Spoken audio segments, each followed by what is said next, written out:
परिचय। पंडित धीरेन्द्र कृष्ण शास्त्री जी का जन्म 4 जुलाई 1996 में छतरपुर जिले के छोटे से गांव ग्राम गड़ा में हुआ था। वे एक बहुत ही गरीब परिवार से संबंध रखते हैं।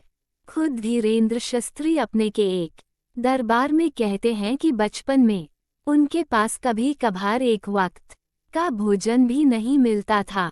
हमारे पिताजी गरीब थे, वे दान दक्षिणा लेकर ही हमारा भरण पोषण करते थे। एक दिन हमने उनसे कहा कि हम भी पढ़ना लिखना चाहते हैं, वृंदावन में जाकर कर्मकांड पढ़ना चाहते हैं। उनके पिताजी के पास उस वक्त 1000 रुपये नहीं थे।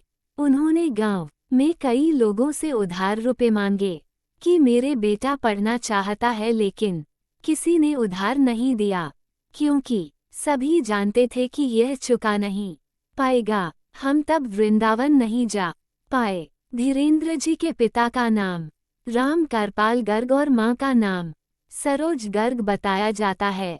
उनका एक छोटा भाई और एक बहन है।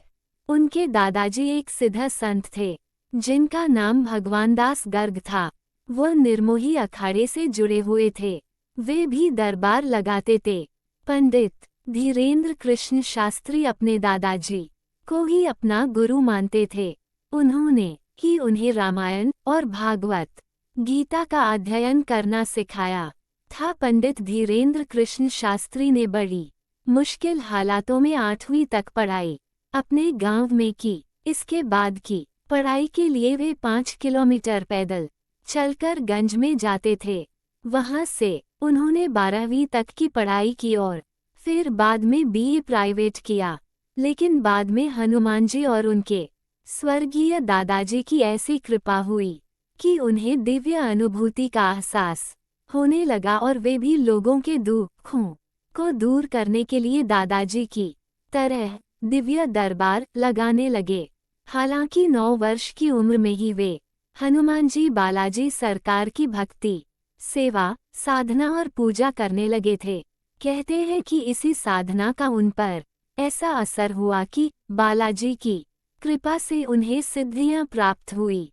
क्या है बागेश्वर धाम? छतरपुर के पास गड़ा में बागेश्वर धाम है, जहां पर बालाजी हनुमान जी का मंदिर है। हनुमान के मंदिर के सामने ही महादेव जी का मंदिर है। मंदिर के पास ही उनके दादाजी का समाधि स्थल और उनके गुरुजी का समाधि स्थल है।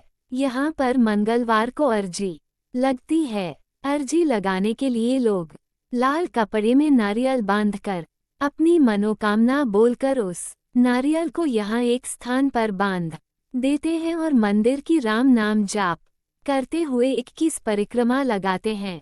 यहाँ पर लाखों की संख्या में नारियल बंधे हुए मिल जाएंगे। मंदिर के पास ही गुरुजी का दरबार लगता है, जहाँ पर लाखों की संख्या में लोग आते हैं। अगर आपको हमारी वीडियो अच्छी लगे तो हमारे चैनल को जरूर सब्सक्राइब करें। धन्यवाद।